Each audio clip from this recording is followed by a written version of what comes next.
The Holy Bible, New King James Version, 2 Samuel 1.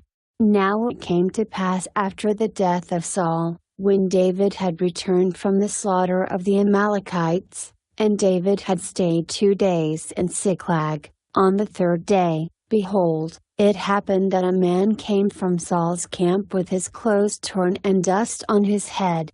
So it was, when he came to David, that he fell to the ground and prostrated himself.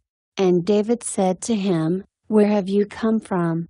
So he said to him, "I have escaped from the camp of Israel."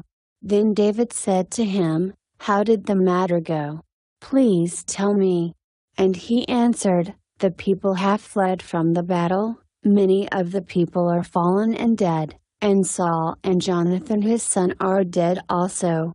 So David said to the young man who told him, "How do you know that Saul and Jonathan his son are dead?" Then the young man who told him said, "As I happened by chance to be on Mount Gilboa, there was Saul, leaning on his spear, and indeed the chariots and horsemen followed hard after him. Now when he looked behind him, he saw me and called to me. And I answered, 'Here I am.' And he said to me, 'Who are you?' So I answered him, 'I am an Amalekite.'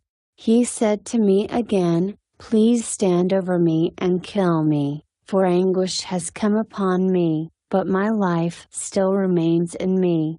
So I stood over him and killed him, because I was sure that he could not live after he had fallen. And I took the crown that was on his head and the bracelet that was on his arm, and have brought them here to my Lord." Therefore David took hold of his own clothes and tore them, and so did all the men who were with him. And they mourned and wept and fasted until evening for Saul and for Jonathan his son, for the people of the Lord and for the house of Israel, because they had fallen by the sword. Then David said to the young man who told him, "Where are you from?" And he answered, "I am the son of Anelian, an Amalekite." So David said to him, "How was it you were not afraid to put forth your hand to destroy the Lord's anointed?" Then David called one of the young men and said, "Go near, and execute him." And he struck him so that he died.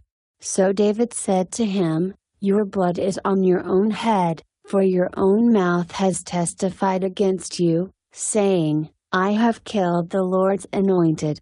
Then David lamented with this lamentation over Saul and over Jonathan his son, and he told them to teach the children of Judah the song of the bow. Indeed it is written in the book of Jasher, "The beauty of Israel is slain on your high places.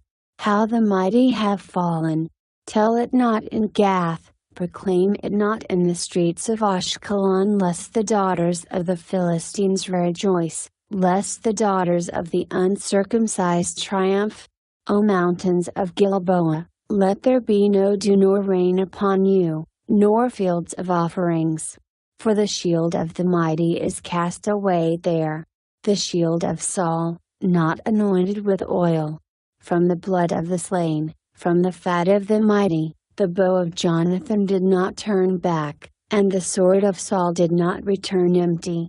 Saul and Jonathan were beloved and pleasant in their lives, and in their death they were not divided. They were swifter than eagles, they were stronger than lions.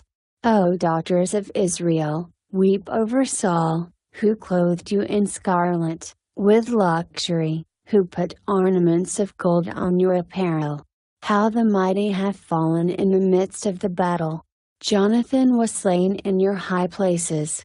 I am distressed for you, my brother Jonathan. You have been very pleasant to me. Your love to me was wonderful, surpassing the love of women. How the mighty have fallen, and the weapons of war perished.